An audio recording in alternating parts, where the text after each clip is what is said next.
कर लेना, वंश वृद्धि करना, बड़े बड़े गाड़ियों से चलना, बड़े बड़े मकान बनाना, क्या ये जीवन का उपलब्धि है? जीवन का ये उपलब्धि नहीं है। मानव तन भगवान ने दिया है, और मानव तन का सबसे बड़ा उपलब्धि क्या है? जिस दिन आपको गोविंद की प्राप्ति हो जाए उस दिन समझना कि आपने मानव जीवन में कुछ उपलब्धि प्राप्त की। जिस दिन हमारे गोविंद की प्राप्ति हो जाए आप समझ लेना कि आज आपने जीवन में किसी वस्तु का प्राप्ति। एक बार एक भक्त गया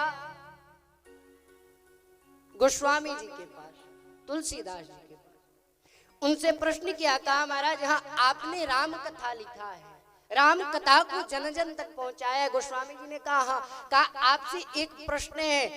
गोस्वामी जी ने कहा क्या? कहा आप ये बताओ संसार में सबसे दुर्लभ क्या है?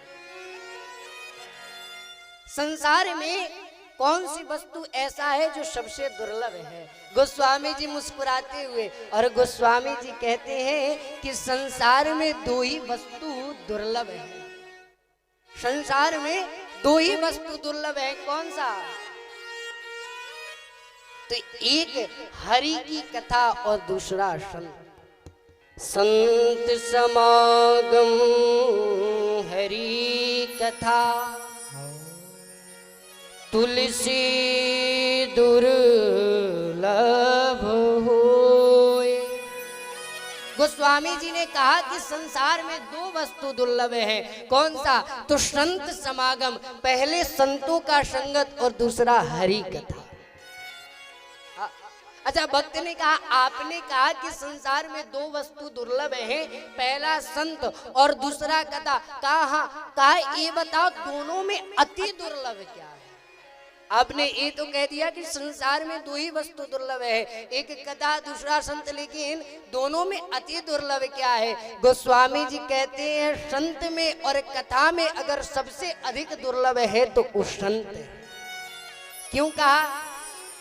इसका तात्पर्य समझिए।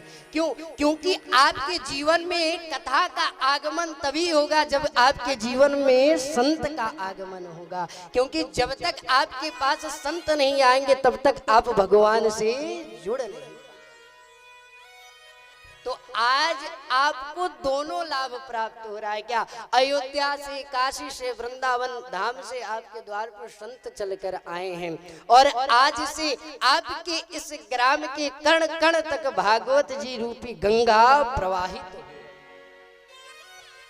तो हम तो कहेंगे कि बड़ा भाग्य है आप सब